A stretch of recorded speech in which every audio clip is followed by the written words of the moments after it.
I am trying to make a really bad poster.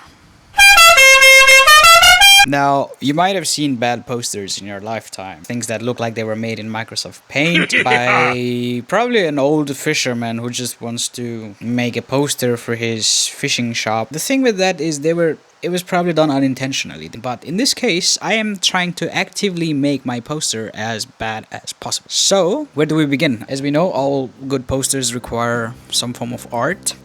And yesterday, I spent about 10 minutes drawing my rendition of Crime and Punishment by Fyodor Dostoevsky. So what I'm going to do is I'm going to take this into Illustrator, draw it using the pen tool, and after we draw this, we will bring it into Photoshop and try to ruin this poster. So let's get started. Here's a quick time lapse of me drawing. Okay, let's go. Are you bored of the time lapse yet? Because I am. So you might be asking, and even I am asking the same question, why the hell am I doing this? Like what's the point of making a bad poster? And the answer lies in the philosophy of the old.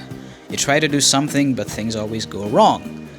Which naturally means you try to do something wrong and things should go right. Now where am I going with this? Just wait a minute. So every time I try to make a poster, I always feel like something's lacking. There's something missing. So I thought, if I try to intentionally make a bad poster, I should at least be able to identify what I was doing wrong. Because... So before we try to make a bad poster, we have to understand what makes a good poster. I scoured the internet, and it should have a nice art, a high quality picture. The color scheme should be complementary. It should not contrast or fight with each other. The typography has to be uniform. Try to use only 1 or 2 fonts. Maximize white space. Use grids. They make things better. All of these things. So what I'm going to do is I'm going to take all of these pointers and then I'm going to flip them.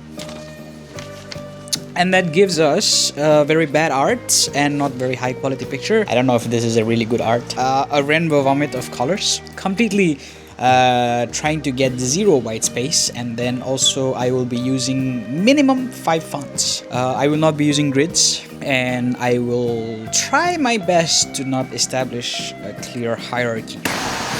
Just a quick disclaimer for people who actually are designers and know how to make good posters. The following content may induce headache, migraine, feelings of anger, and extreme irritation. Viewer discretion is advised. It doesn't look as much right now, but let's add some color. The color scheme, it should be very all over the place. You know, I will have blue skin, green eyes, red pupils. And then I realized something.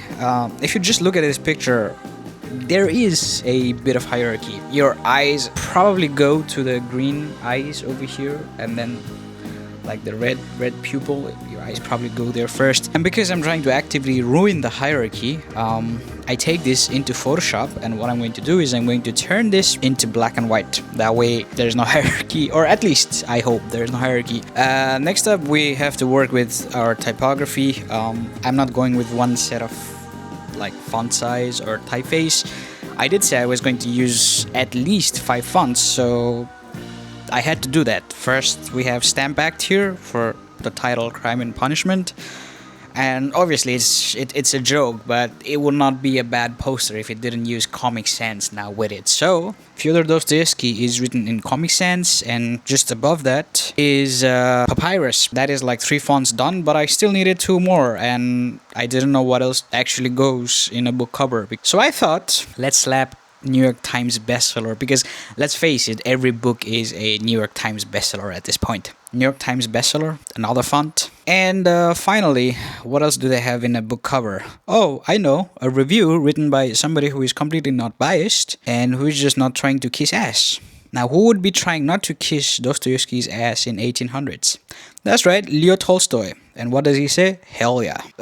Because I'm trying to minimize white space, I decided to slap in the entire first page of chapter 1 of Crime and Punishment as background. But then I realized, technically, that makes this text the white space. But the damage has been done, and now it looks like this. And that was my attempt at making a bad poster. Is this poster bad? Yes, I think it is really bad. But the main question is, did my experiment actually succeed? At this point, I had already forgotten what I was doing experiment for, because I was trying so hard to make this poster look bad. Regardless, our experiment still stands, which is, if I make bad poster, would I know how to make a good poster? So I also made another version of this book cover. This time I tried to do things decently. This is what the better design looks like. Let me know if one of them is good, one of them is bad, both of them are bad.